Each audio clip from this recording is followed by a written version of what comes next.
It was after the Last Supper that Jesus said to those who promised that they would never desert him, "This very night you will all fall away on account of me. For it is written, I will strike the shepherd, and the sheep of the flock will be scattered." And Peter responded with the same bravado that he had displayed earlier. "Even if all fall away on account of you, I never will." "Truly I tell you," Jesus answered, "this very night, before the rooster crows, you will disown me 3 times. But Peter declared, "Even if I have to die with you, I will never disown you." And all the other disciples said the same. Sure enough, when Jesus was arrested later that night, Peter proved his loyalty. John tells us that he was the one who, when Jesus was arrested, in verse 51, reached for his sword, drew it out, and struck the servant of the high priest, cutting off his ear.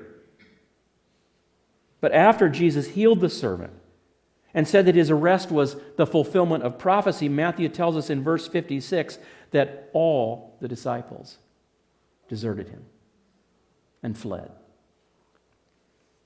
But Peter didn't go far.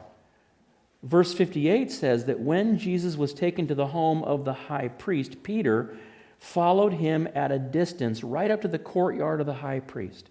He entered and sat down with the guards to see the outcome.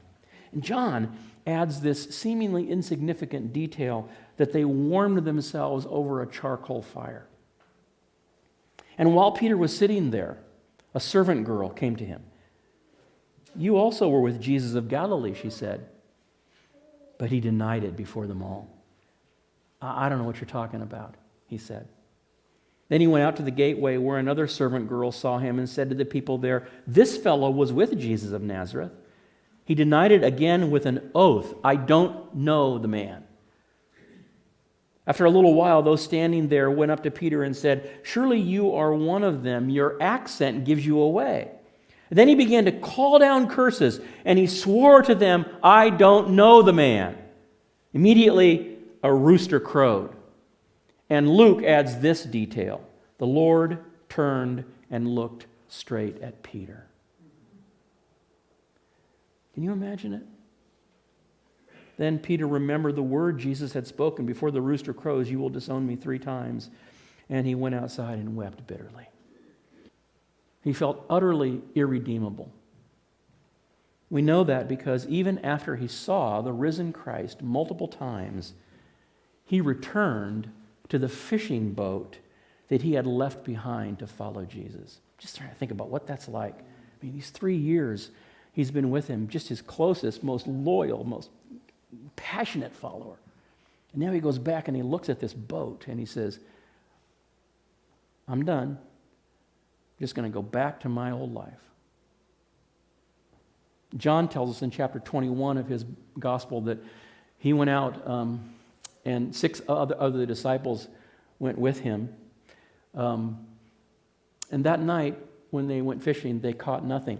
Now, do you remember Luke chapter 5? Those of you who know the story of Jesus, remember when Jesus first called Peter and he sent him out and he had caught nothing all night long, and he said, "Put your net down into deep water," and they caught so many fish that the nets couldn't hold them. Well, here the same thing happened. They've been fishing all night long, and then they see this shadowy figure on the shore of the Sea of Galilee, kind of silhouetted by the sun, and they hear him say, have you caught any fish?" "No." He said, "Well, put your net on the other side of the boat and you'll catch some."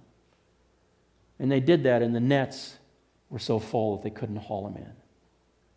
And John, who was in the boat, he said, "Deja vu, it's the Lord." And no sooner he got those words out of his mouth than Peter was in the water, swimming toward Jesus. What he lacked in courage, he made up for in affection. And when he got to shore, he noticed that Jesus had built a fire. There are different words in the Greek language for fire. And the word that John used described a particular kind of fire, a charcoal fire. There's only one other place in the Bible where that word is used. It's used to describe the fire in the courtyard of the high priest where Peter warmed his hands while denying Christ. And so right there, next to that second charcoal fire, Jesus said to Simon Peter, Simon, son of John, do you love me more than these? The word that is translated love in that passage, the Greek word is agapao. Agape, you've heard it before. It's a word that describes the highest form of love. It's a self-sacrificing love, the kind of love that makes a person willing to die for their friend. Simon, son of John, do you love me enough to lay down your life for me? Yes, Lord, he said. You know that I... And then there's a pause. The Lord does know how much Simon loves him, and as was made obvious by his desertion, it's not enough to lay down his life.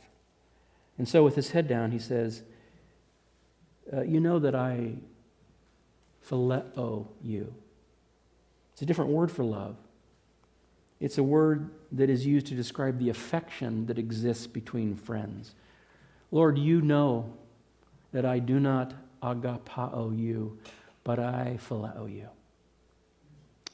And Jesus said, that's not good enough. Right? Is that what he said? No. Jesus said, feed my lambs. Shepherd my sheep. Again, Jesus said, Simon, son of John, do you agapao me? He answered, yes, Lord, you know that I phileo you. Jesus said, take care of my sheep. The third time he said, Simon, son of John, do you phileo me? Peter was hurt because Jesus asked him the third time, do you phileo me? He said, Lord, you know all things. You know that I phileo you.